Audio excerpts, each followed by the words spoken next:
भाई जो गुरु बचन पे डट गे कट गे फंद। कबीर गुरु को कीजे दंडवत कोटि कोटि प्रणाम।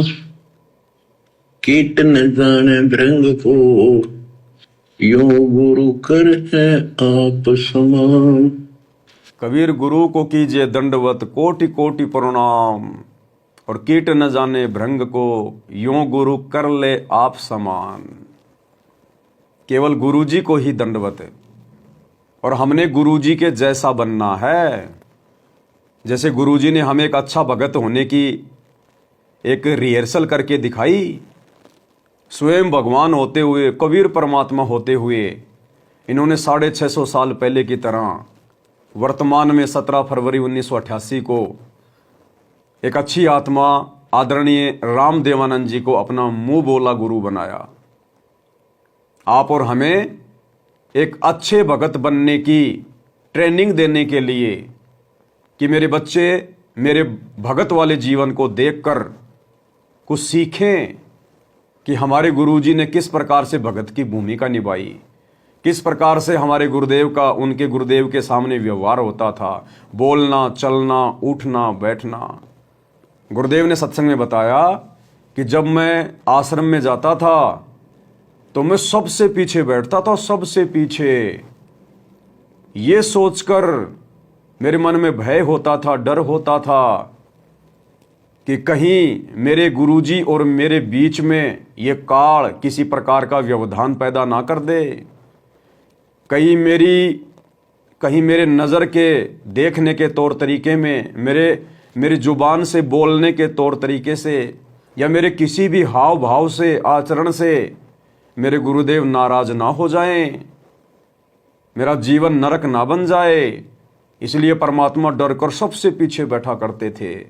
मान बढ़ाई के लिए आगे नहीं बैठा करते थे, सबसे पीछे। कि सतगुरु के दरबार में मेरी थर थर कांपे दे और ना जाने किसी बात के ऊपर मारा बिगड़ ना जावे ने। यानी मेरे और मेरे प्रिय महबूब, मेरे परमात्मा, मेरे गुरुदेव के बीच जो प्रेम है, जो प्यार है गुरु और शिष्य का, वो मेरी किसी गलती के कारण, मेरी किसी हरकत के कारण वो बिगड़ ना जाए।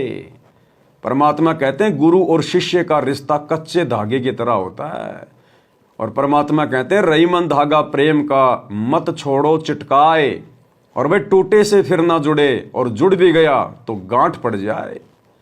एक बार यदि गुरु आपसे नाराज हो गया, आपने गुरु जी को नाराज कर दिया किसी भी पॉइंट पे, तो गुरु तो दयालु है, दया की मूर्ति है, लाख बार माफ कर देगा।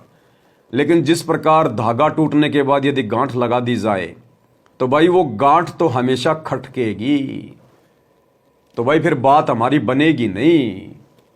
इतनी सावधानी हमने अपने गुरुजी के साथ व्यवहार करते हुए, गुरुजी के प्रति कोई बात बोलते हुए, या मन में भी अपने गुरुजी के प्रति कुछ सोचते हुए इतनी सावधानी रखनी पड़ेगी कि मैं जो सोच रहा हूं, मैं जो कह रहा हूं, गुरुजी के बारे में नहीं कह रहा, परमात्मा के बारे में कह रहा हूं, परमात्मा के बारे में सोच रहा हूं। तो हमने इतनी सावधानी बरतकर भक्ति मार्ग पर आगे बढ़ना होगा, तब हमें गुरु अपने जैसा बनाएगा। कीट न जाने भृंग को यो सतगुरु कर है आप समान। और जब हम सतगुरु के जैसे बनेंगे तभी तो हम सतलोक के लायक बनेंगे, तभी हमारी बात बनेगी। 84 के कट गे फंद 84 के रकट गे फंद।